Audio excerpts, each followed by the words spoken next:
आप सबको यीशु मसीह के नाम से यहाँ आपका स्वागत है। जैसे कि आपने सुना है, मेरा नाम पीटर अकबर। आज आपने टाइटल देखा होगा, चेक। आपने टाइटल देखा होगा, ट्रूथ सीकर्स ऑफ ट्रूथ, मतलब जो सच्चाई के तलाश में है, सच्चाई की खोज में है। और या आज का जो मुद्दा है, यीशु मसीह ही क्यों, कोई और क्यों नहीं। यीशु मसीह ही क्यों, कोई और क्यों नहीं। क्योंकि जब हम इस संसार में देखते हैं, इतने सारे धर्म है, इतने सारे रिलीजन्स है, और हर एक धर्म एक मार्ग को सामने लेके आता है, और हर धर्म कहता है कि ये सच है। और ईसाई लोग भी कहते हैं कि ये मार्ग सच है।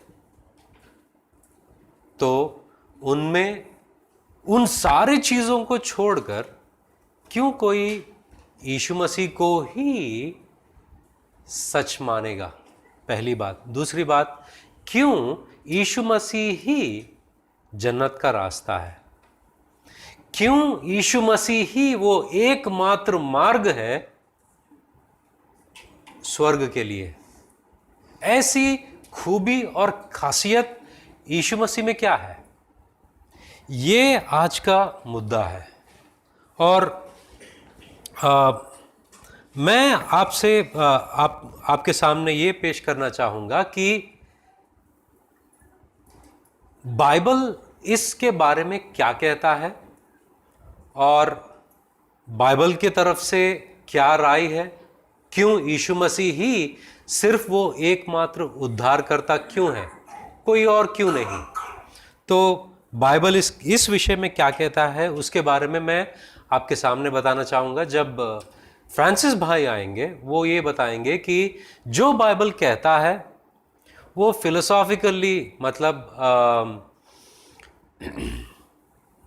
जो लॉजिक या सोच विचार के हिसाब से भी क्या, तत्वज्ञान से भी क्या, ये जो पोजीशन है, ये जो बात है कि यीशु मसीह ही मार्ग, सत्य और जीवन है, क्या इसे माना जा सकता है, उनके बारे में भाई फ्रांसिस शेयर करेंगे।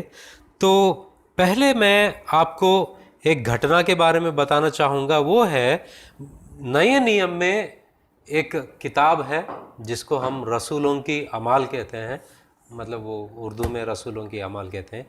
अगर वो हिंदी में हम कहते हैं उसको एक्ट्स ऑफ प्रेरितों की पत्री 17 अध्याय। प्रेरितों की पत्री 17 अध्याय में एक वाक़या है जो मैं आपसे बताना चाहूँगा कि एक व्यक्ति थे, उनका नाम पौलुस था। और ये पौलुस एक ऐसी जगह पर गए थे जहाँ पर यूनानी लोग रहा करते थे। यूनानी मतलब ग्रीक्स।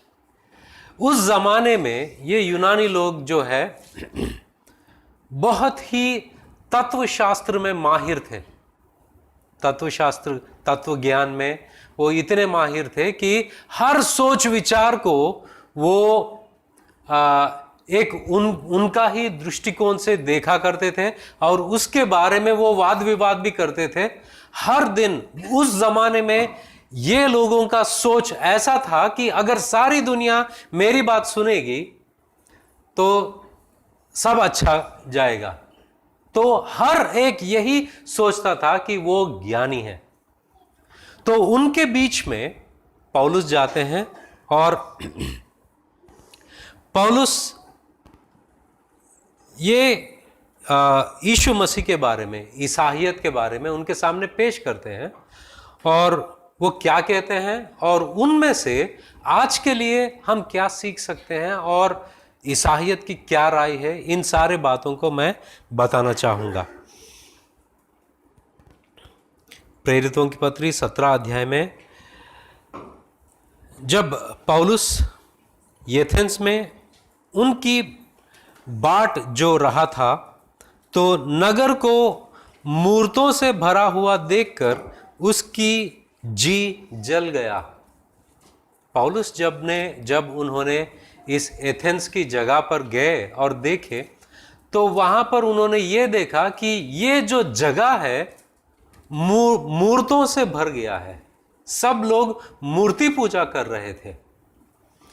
जब पौलुस ने इस बात को देखा कि सब लोग जो है इस मूर्ति पूजा कर रहे हैं, उसका जी जल गया। पहली बात, उसका जी जल गया। और वहां पर हम देखते हैं, अतः वह आराधनालय में यहूदियों और भक्तों से और चौक में, मतलब स्ट्रीट में जो लोग उससे मिलते थे, उनसे हर दिन वाद विवाद किया करता था। तब एपिक्यूरी और स्तोइकी दार्शनिकों में से कुछ उससे तर्क करने लगे और कुछ ने कहा, यह बकवादी क्या कहना चाहता है। पहली बात, जब भी यीशु मसीह का जो मार्ग के बारे में बताने वाला जो भी होता है, उसको यह माना गया था उस वक्त पर कि यह बकवादी है, मतलब जो बकवास करने वाला है। क्या करने वाला? बकवास करने वाला है। ये बकवादी क्या कहना चाहता है। परंतु दूसरों ने कहा, वह अन्य देवताओं का प्रचारक मालूम पड़ता है। ये दूसरी राय है, जो अगर हम इंडिया के कॉन्टेक्स्ट में देखते हैं, आज जो हम मुंबई में रहते हैं, मुंबई में जब हम किसी को इस मार्ग के बारे में बताते हैं, यीशु मसीह के बारे में बताते हैं, पहली बात, वो लोग हमारे बारे में भी या मेरे बारे में भी या कोई ईसाई के बारे में यही सोचते हैं कि ये बकवास करता है।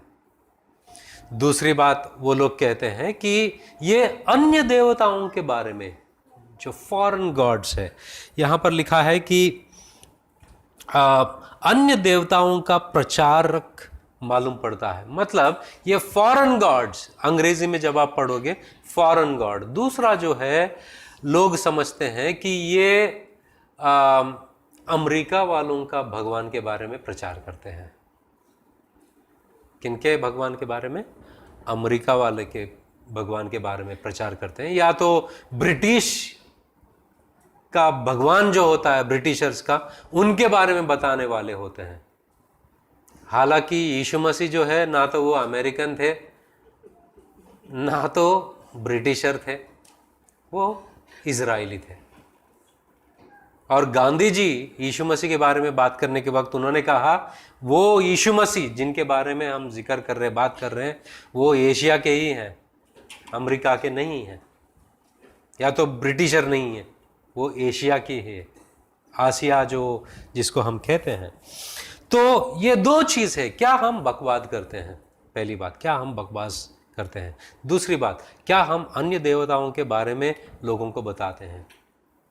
तो पौलुस के ऊपर भी वो लोग यही बात, उनके ऊपर यही निंदा डाला कि ये ऐसा करने वाला दिखता है। तो क्योंकि वहां यीशु का और पुनरुत्थान का सुसमाचार सुनाता था, तब वे उसे अपने साथ अरियोपीगस पर ले गए और पूछा, क्या हम जान सकते हैं कि यह नया मत जो तू सुनाता है क्या है? नया मत, ये नया रिलीजन तुम कहां से लेके आए हो? ये तीसरा मुद्दा है जो लोग ईसाई के बारे में कह सकते हैं कि ये जो है, ये बहुत रिलीजन, ये हमारे बाप दादाओं कोई भी नहीं जानता, ये नया रिलीजन के बारे में क्या बात करने आए हो तुम? हम बाप दादाओं से, हमारा खुद का रिलीजन है हमारे पास, तुम क्या नया रिलीजन लेके आ रहे हो? क्या ये बातें आज भी हो रहे हैं?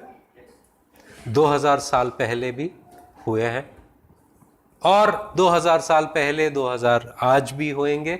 और अगर परमेश्वर की इच्छा हो और ये इस दुनिया कायम रहे और कुछ हजार साल के लिए, तब भी लोग यही कहेंगे। तो क्योंकि तू अनोखी बातों में बातें हमें सुनाता है, इसलिए हम जानना चाहते हैं कि इनका अर्थ क्या है। इसलिए कि सब एथेंस वासी और परदेशी जो वहाँ रहते थे, नई नई बातें कहना और सुनने के सिवाय और किसी काम में समय नहीं बिताते। इन लोग का एक टैलेंट है, उनका टैलेंट ये है कि कोई नई बात सुनना चाहते हैं, हर दिन कुछ ना कुछ नया सुनना चाहते हैं, और वो इसी बात में बहुत बिजी रहते हैं, व्यस्त रहते हैं। उनके पास दूसरा कोई काम नहीं, उनके पास दूसरा कोई काम नहीं। वो लोग सिर्फ यही देखना चाहते हैं कि आज कुछ नया सुनना है। तब पौलुस ने अरियोपगस के बीच में खड़े होकर कहा कि एथेंस के लोगों, मैं देखता हूं कि तुम हर बात में देवताओं के बड़े मानने वाले हो। पहली बात, पौलुस ने आकर उनसे कहा कि मैं ये जो देखता हूं कि तुम देवताओं में बड़े मानने वाले हो, अच्छी बात है। तुम एटलीस्ट नास्तिक तो नहीं हो, तुम किसी ना किसी में तो विश्वास कर रहे हो। तो यहां पर पौलुस देखता है कि वो लोग विश्वास करते हैं। अब आगे वो सुनाते हैं कि क्योंकि मैं फिरते हुए जब तुम्हारी पूजने की वस्तुओं को देख रहा था, तो एक ऐसी वेदी भी पाई जिस पर लिखा था अनजाने ईश्वर के लिए। अनजाने ईश्वर के लिए। यहां पर हम एक वेदी को देखते हैं। पौलुस ने वेदी को देखा है, मेरे पास उसके पिक्चर्स भी हैं, जो पौलुस ने जो वेदी को देखा जिसके ऊपर लिखा है कि अनजाने परमेश्वर, मतलब जिस परमेश्वर की मैं आराधना करता हूं वो कौन है मैं नहीं जानता।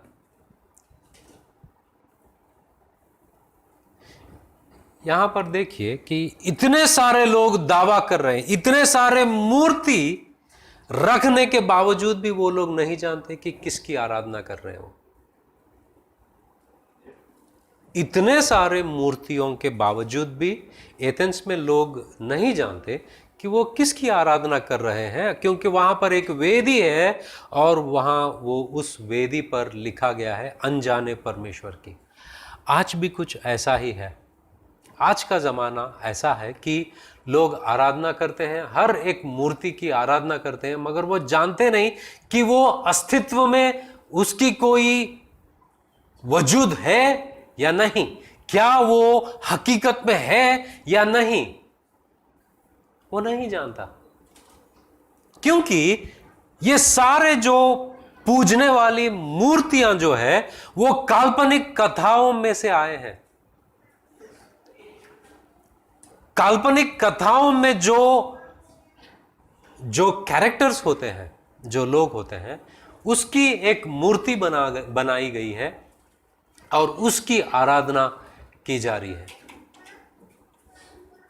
अगर मैं एक कहानी लिखा और वो कहानी बहुत मशहूर हो गई, कहानी में मैंने इतने सारे लोगों के बारे में लिख दिया, और अगर कोई आकर, ये लोग अब कहाँ रहते हैं? मैं जॉर्जिया गया था, जो रशिया के पास में है। रशिया के पास में जॉर्जिया है। जॉर्जिया जब गया था, जॉर्जिया में एक बात मैंने नोटिस किया कि वहां पर लोगों को बॉलीवुड मतलब बहुत दिलचस्प है। बॉलीवुड से एक भी कोई मूवी जो ऐसा होता है वो छोड़ते नहीं।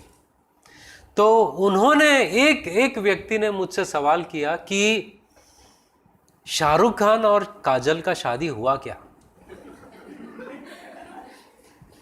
उन्होंने सवाल किया कि शाहरुख खान और काजल की शादी हुई क्या? वो किस मूवी के बारे में बात कर रहे हैं? ज़माने पहले दिल वाले दुल्हनिया ले जाएंगे। मैंने उनसे कहा कि वो एक मूवी है, वो हकीकत नहीं है, वो सिर्फ एक दिखावा है, मगर तुम ये कैसे मान लिया कि ये सच है? यहां पर एक बात आती है, जितने भी मूर्ति पूजा कर रहे हैं वो काल्पनिक कथाओं में से जो कैरेक्टर्स को निकाला गया और वो उनका अस्तित्व है ऐसा समझने लग गए। जब पौलुस ने देखा कि सारे लोग मूर्ति पूजा कर रहे हैं, उसका जी जला और वो कह रहा है कि ठीक है, तुम किसी में तो विश्वास करते हो। जब मैंने देखा, मैंने ये भी देखा कि अनजाने परमेश्वर की नाम को मैंने देखा है उस पर, जिसकी तुम आराधना करते हो, जिसकी तुम पूजा करते हो, उसके बारे में तुम तो जानते नहीं। और पौलुस कहता है आगे जाकर,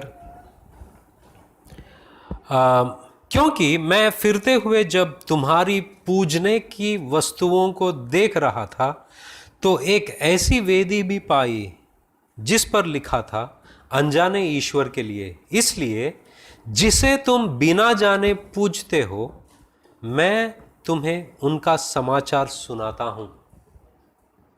पौलुस कहते हैं कि तुम नहीं जानते तुम जिसकी पूजा कर रहे हो, मगर मैं जो सुनाना चाहता हूं जिसके बारे में तुम जानते नहीं, और वो है यीशु मसीह। यीशु मसीह के बारे में तुम क्यों नहीं जानते? उन लोग क्यों नहीं जानते? क्योंकि उन लोगों को उस वक्त तक किसी ने बताया नहीं। लोग आज भी काफ़ी सारे लोग हैं जो जानते नहीं। एक दफ़ा मैं इवेंजलिज्म मतलब लोगों को गवाही दे रहा था यीशु मसीह के बारे में, और एक फ्लाईओवर था। फ्लाईओवर के नीचे एक बूढ़ी औरत वहाँ पर लेटी हुई थी, उसके पास घर नहीं था, वहीं पर रास्ते पर थी। मैं वहाँ पर गया, उसको एक खाने का पैकेट दिया और मैंने बोला मैं तुमको यीशु मसीह के बारे में बताना चाहता हूँ। मैंने सब सुसमाचार उनको अच्छे से समझाया। उनको कहा कि हमारे और तुम्हारे गुनाहों के लिए यीशु मसीह ने सलीब पर मरा। तो वो औरत रोने लगी और पूछने लगी कि ये बाबा कहाँ रहते हैं। हंसिए मत, ये एक काफ़ी सीरियस बात है। मैंने एक बार कूपर हॉस्पिटल में सुसमाचार प्रचार करने के लिए गया था। वहाँ पर एक औरत को प्रचार किया, यीशु मसीह के बारे में बताया। तो वो बोलती है यहाँ पर से डिस्चार्ज होने के बाद में मैं वो बाबा को मिलने जाऊँगी। पता नहीं। तो यीशु मसीह पौलुस कहते हैं कि जो परमेश्वर, जो अनजाने परमेश्वर को तुम पूछते हो, जो तुम उसकी जानकारी नहीं रखते, मैं उसके बारे में बताने के लिए आया हूं। आगे पौलुस कहते हैं कि जिस परमेश्वर ने पृथ्वी और सब वस्तुओं को बनाया, वह स्वर्ग और पृथ्वी का स्वामी होकर हाथ के बनाए हुए मंदिरों में नहीं रहता। पहली चीज पौलुस कहता है कि तुम इतने सारे मंदिर बनाए हो। आज मंदिर पे ही एक पॉलिटिकल डिबेट चल रहा है, हमको जिताओ हम मंदिर बनाएंगे। पौलुस कहता है कि स्वर्ग और पृथ्वी को जो स्वामी ने बनाया है वो मंदिर में नहीं रहता, वो मंदिर में नहीं रहता। मगर ये लोग तो मानने वाले हैं, ये लोग तो मानने वाले हैं, मूर्ति को मानने वाले हैं और मंदिर को मानने वाले हैं, और उनका मानना यह है कि मंदिर में परमेश्वर होता है। पौलुस कहता है कि कोई चार दरवाजे, जो दीवारें परमेश्वर को बंद नहीं रख सकते। पहली जो चीज है, परमेश्वर एक ही जगह पर नहीं होता। बाइबल कहता है परमेश्वर हर जगह पर होता है, और ये परमेश्वर जो है स्वर्ग और पृथ्वी को जो बनाया है उसका स्वामी है। He is the Lord of the universe, he made the heaven and the earth. अगर तुम इंडिया का जो इंडियन फिलॉसफी, भारत दार्शनिक जो स्टडी अगर करते हो फिलॉसफी कर पढ़ते हो, वहाँ पर आप देखोगे कि ये सारी सृष्टि जो है कैसे बनी, उसका बनने का जो तरीका था, अलग अलग विचारधाराएं हैं। कोई भी एक क्लियर कट नहीं कहता कि ये सब कैसे बनी है। और अगर भाई फ्रांसिस उनके उसमें शेयर कर सकते हैं तो आप सुन सकते हैं कि वो बताएंगे कि कैसे लोग का विश्वास है कि कैसे बना। तो पौलुस कहता है कि एक ही परमेश्वर जो है वो सारा संसार को बनाया है, वो स्वर्ग और धरती का स्वामी है। जिस परमेश्वर ने पृथ्वी और उसकी सब वस्तुओं को बनाया, वह स्वर्ग और पृथ्वी का स्वामी होकर हाथ के बनाए हुए मंदिरों में नहीं रहता। 25वां वचन कहता है, ना किसी वस्तु की आवश्यकता के कारण मनुष्यों के हाथों की सेवा लेता है। सेकंड थिंग, मनुष्यों, पहली चीज, उस परमेश्वर को किसी चीज की जरूरत नहीं है। उस परमेश्वर को जिसने स्वर्ग और पृथ्वी को बनाया है, उसको किसी भी चीज की जरूरत नहीं है। तुम्हारे पास से वो किसी चीज की भी आशा नहीं रखता। जब आज अगर तुम देखते हो, लोग इन मंदिरों में जाकर सोना देते हैं, इन मंदिरों में जाकर पैसा देते हैं। अगर वो कुंडी में तुम देखते हो, जैसे कि अलग अलग मंदिरों के बारे में वो रिपोर्ट देते हैं कि इस साल इतना पैसा मिला है, इतना सोना मिला है, इतना चांदी मिला है। और पौलुस कहता है कि ये जो स्वर्ग और पृथ्वी का स्वामी है, वो तुमसे कुछ आशा नहीं करता। तुम्हारे पास से कुछ नहीं चाहिए उनको, क्योंकि उनके पास कोई कमी घटी नहीं है, उनके पास सब कुछ है। सच्चा परमेश्वर वो होता है जो तुमसे कुछ मांगता नहीं। तुम्हारे कोई भी चीज की उनकी जरूरत नहीं होती। पौलुस यही कहता है, तुम जो मंदिर बनाकर पूजते हो, उसके पास तुम बहुत सारे बलिदान लेके जाते हो, बहुत सारा पैसा डालते हो, मगर सच्चा परमेश्वर इन सारे चीज़ों की ज़रूरत उनको नहीं है। आगे जाके कहता है, मंदिरों में नहीं रहता, ना किसी वस्तु की आवश्यकता के कारण मनुष्यों के हाथों की सेवा लेता। दूसरी बात, मनुष्यों के हाथों से वो सेवा नहीं लेता, उसको कोई ज़रूरत नहीं है। आगे वो वहां पर लिखा है कि क्योंकि वह स्वयं ही सबको जीवन और श्वास और सब कुछ देता है। क्या देता है? सच्चा परमेश्वर क्या देता है? नंबर 1, वो जीवन देता है। सच्चा परमेश्वर क्या देता है? जीवन देता है और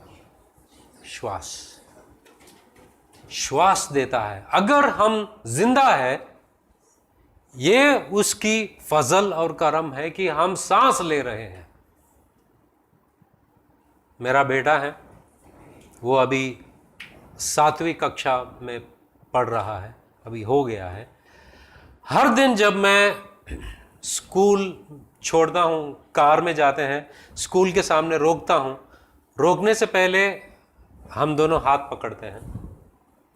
पकड़ने के बाद में हम प्रार्थना करते हैं, और हमारे प्रार्थना में हम यही बात कहते हैं कि आज की सुबह हमने देखा है सिर्फ तेरे फजल के वजह से,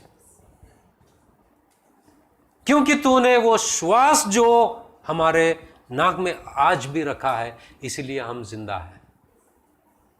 और इस दिन हम चाहते हैं कि हम तेरी प्रशंसा करें, स्तुति करें।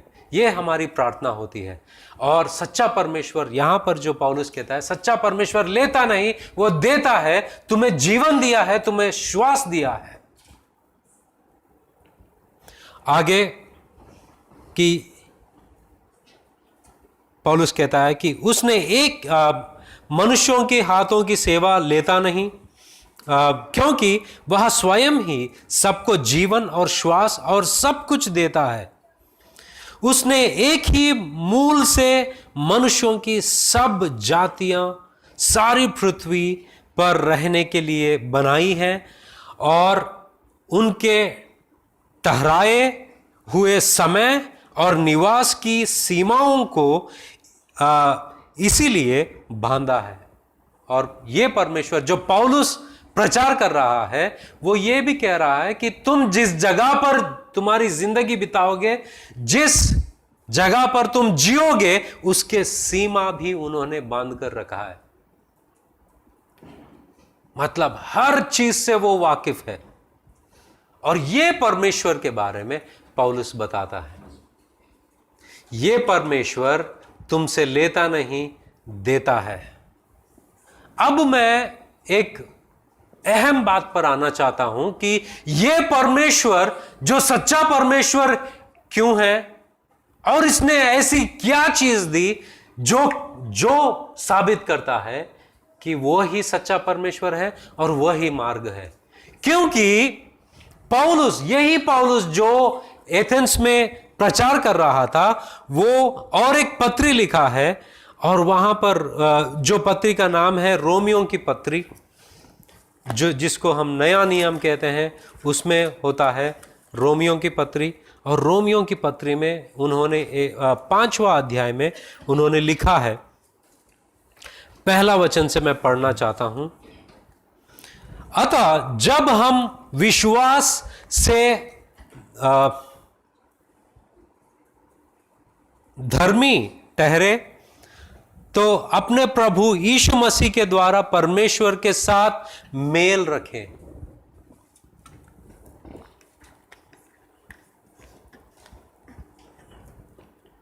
अंग्रेजी बाइबल कहता है कि परमेश्वर के साथ में तुम्हारा मेल हुआ है।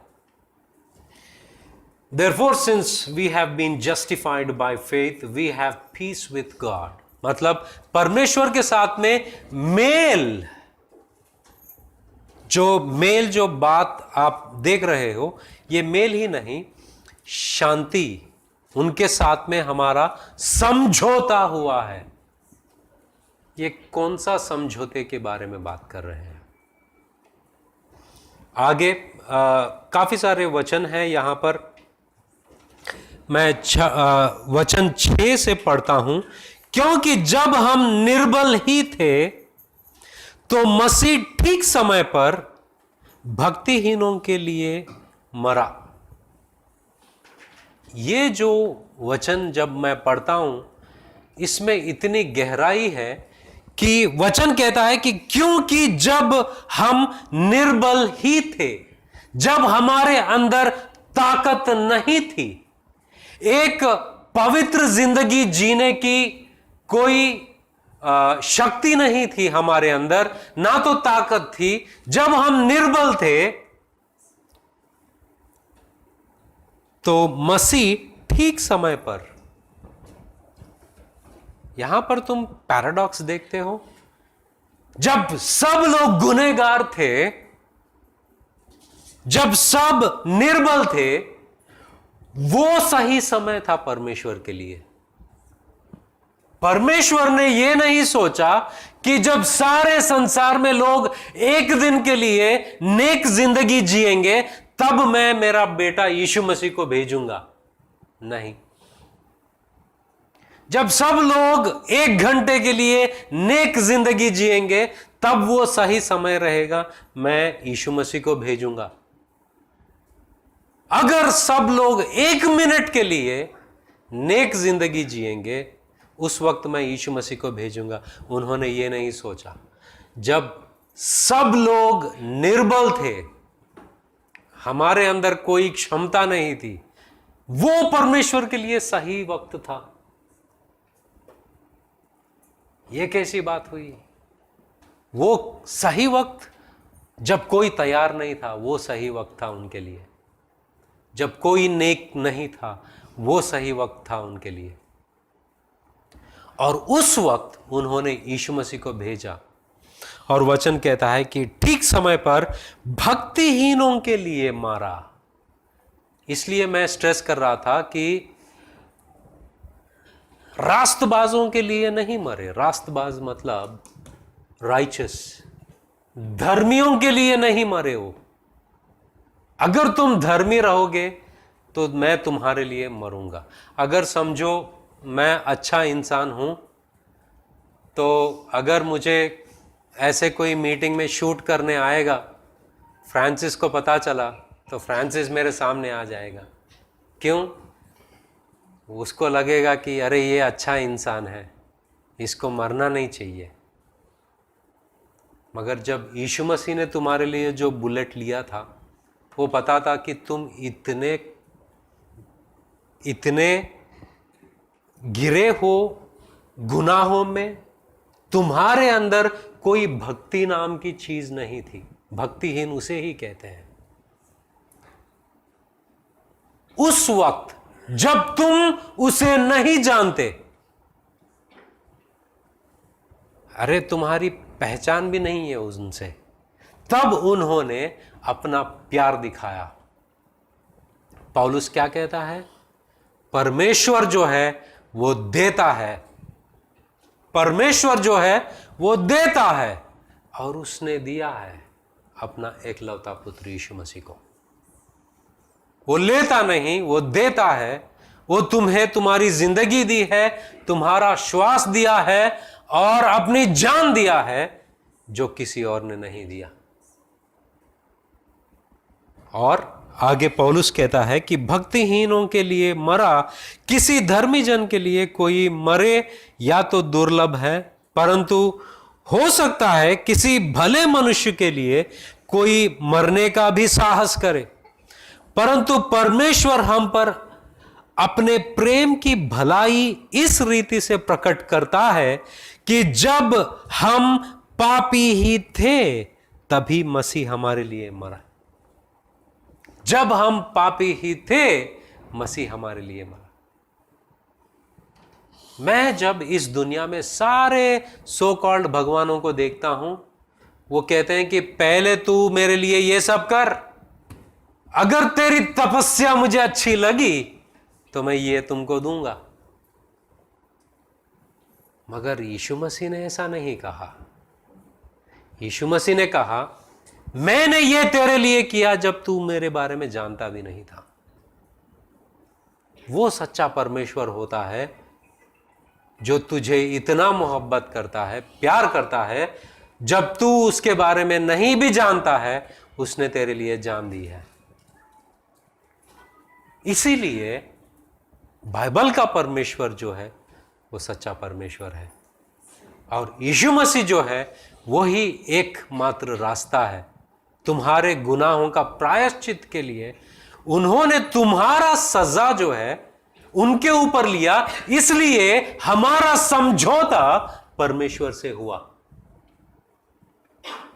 हमारा समझौता परमेश्वर से हुआ क्योंकि हम गुनहगार थे और हम दंड के लायक थे, मगर वो दंड यीशु मसीह ने लिया।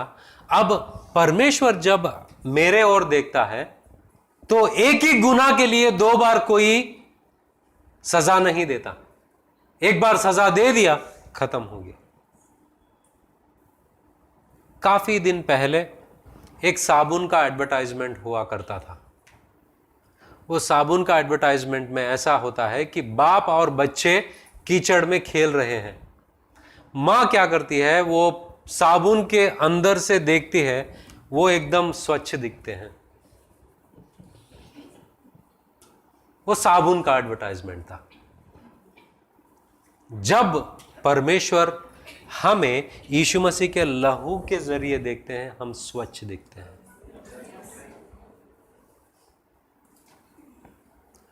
वो साबुन का नाम नहीं बता रहा हूं क्योंकि मैं उसका ब्रांड एम्बेसडर नहीं हूं, उसकी एडवर्टाइजमेंट करना नहीं चाहता।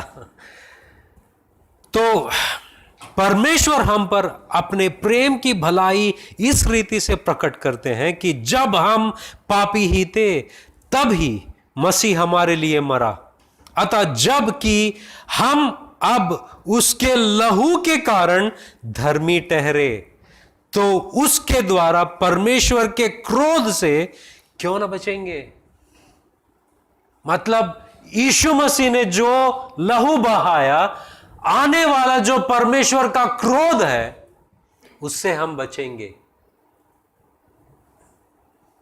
वो परमेश्वर जो सच को इनाम देता है और दंड को पनिश करता है, और जो गुनाह को दंड करता है, वो परमेश्वर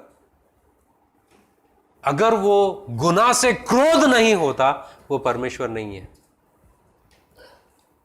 मैंने पिछले एक मीटिंग में मैंने बताया कि इतने सारे जो सो कॉल्ड भगवान हैं, जो बाइबल का परमेश्वर उन चीजों को गुनाह कहता है, उनके लिए तो ये गुनाह ही है, नहीं है। और परमेश्वर जो है वो पवित्र है और वो क्रोधित है हर एक वो चीज से जो उसके पवित्रता के खिलाफ है। परमेश्वर क्रोधित है क्योंकि वो न्यायी है और वो न्याय करता है। और यहां पर पौलुस कहता है कि क्योंकि जब हम निर्बल ही थे तो मसीह ठीक समय पर भक्तिहीनों के लिए मरा। किसी धर्मी जन के लिए कोई मरे या तो दुर्लभ है, परंतु हो सकता है किसी भले मनुष्य के लिए कोई मरने का भी साहस करे। परंतु परमेश्वर हम पर अपने प्रेम की भलाई इस रीति से प्रकट करता है। परमेश्वर ने अपनी भलाई और प्रेम इस रीति से प्रकट किया है। परमेश्वर अपना प्रेम को प्रकट किया है। बताओ कौन सी मूर्ति तुम्हारे लिए उसका प्रेम प्रकट किया है और किस तरह किया है? अगर किया है तो किस तरह किया है? पौलुस यही बात उनसे बता रहे हैं। परमेश्वर को किसी चीज की जरूरत नहीं है, मगर जो परमेश्वर के बारे में मैं बता रहा हूं, उसने तुम्हारे लिए वो बयान किया है। अपना प्यार का बयान, अपना प्यार का इजहार किया है वो क्रूस पर। जिस मूर्ति को तुम प्रार्थना करते हो, जिस मूर्ति के सामने तुम दंडवत करते हो, उसने किस तरह उसका प्यार तुम्हें बताया है?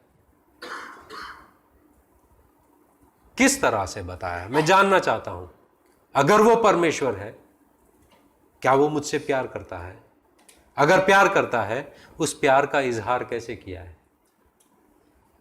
यहां पर परमेश्वर को मैं जो देखता हूं बाइबल में, वो परमेश्वर मूर्ति नहीं है, वो जिंदा परमेश्वर है। सारी सृष्टि को, कायनात को बनाया है। और ये परमेश्वर, मैं उसे नहीं जानने के बावजूद भी उसने मेरे लिए अपनी जान दी। उसी को हक है कहने के लिए कि मैं तेरे से प्यार करता हूं। तो यहां पर यही बात मुझे कन्विंस करता है कि सच्चा परमेश्वर जो है वो देता है, उसकी कोई कमी नहीं है, उसको कोई चीज़ की ज़रूरत नहीं है। यही बात पौलुस कह रहे हैं। और पौलुस कह रहे हैं कि ये परमेश्वर मंदिरों में बसता नहीं, इंसानों के दिलों में बसता है। और पौलुस कहता है कि ये परमेश्वर इतना अनोखा है, इतना महान है कि आजकल कौन मरेगा किसके लिए, मगर इसने अपना प्यार को बताया मेरे लिए जान देकर। इसीलिए ये सच्चा परमेश्वर है। इसीलिए यीशु मसीह ही एकमात्र मार्ग है अनंत काल का जीवन के लिए, हमारे पापों का, गुनाहों के लिए। कुछ लोग कहते हैं कि ये जो ईसाईयत धर्म है, तुम यीशु मसीह को मान लोगे तो पैसा मिलेगा। मैं 1998 में यीशु मसीह में आया हूं, एक मुसलमान परिवार से। आज तक मुझे किसी ने पैसा नहीं दिया है। तुमको पता है?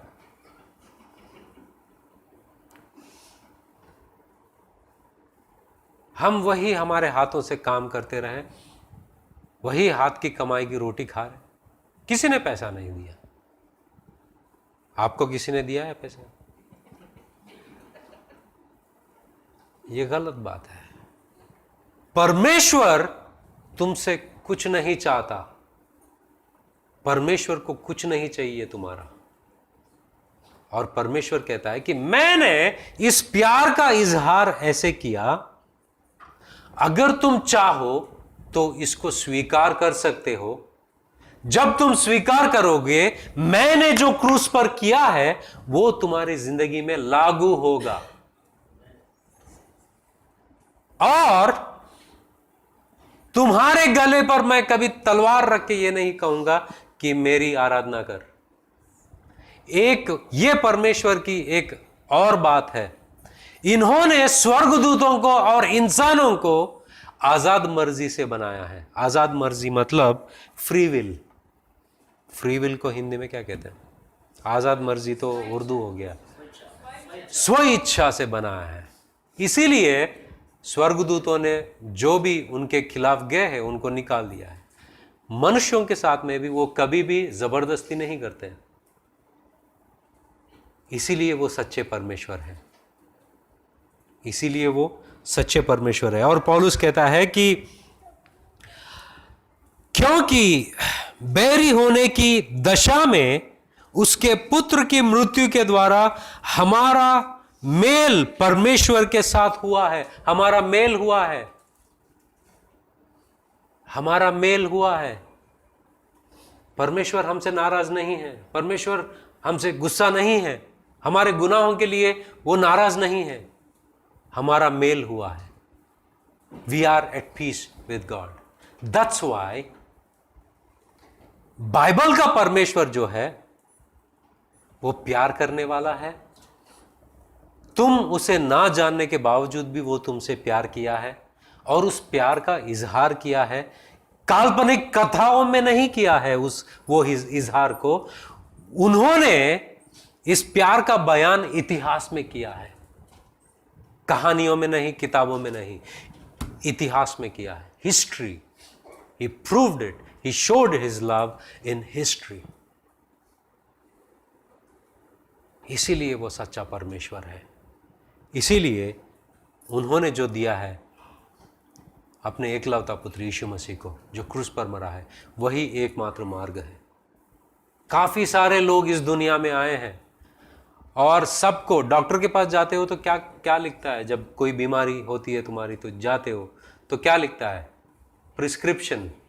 ये दवाई लो, ये दवाई लो, ये मत खाओ, वो मत खाओ। सारे गुरु बाबा आके यही प्रिस्क्रिप्शन दिया है। किसी ने निकाला नहीं तुम्हारी जो रोग है, यीशु मसीह ने निकाला है। उन्होंने प्रिस्क्रिप्शन नहीं कहा ये मत करो, ये करो। उन्होंने कहा तुम नहीं कर सकते, खुद में अपने आप में कभी तुम पवित्र नहीं बन सकते, इसीलिए मैं आया हूं। ये बाइबल का परमेश्वर है जो सच्चा है, जिंदा खुदा है, और उसने हमारे लिए अपना प्यार का बयान किया है। अंत में पौलुस कहता है,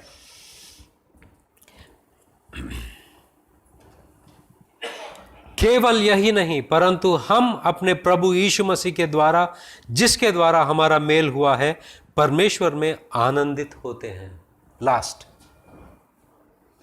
यही परमेश्वर हमको संपूर्ण रीति से आनंद देता है, खुशी देता है, शांति देता है।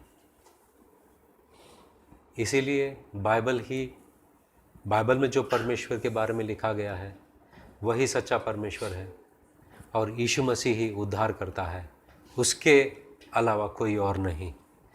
तो यहाँ पर मैं मेरा बयान रोकना चाहूँगा। अगर आपके पास कोई सवाल है अंत में, उस सवालों का जवाब मैं दूंगा। Thank you.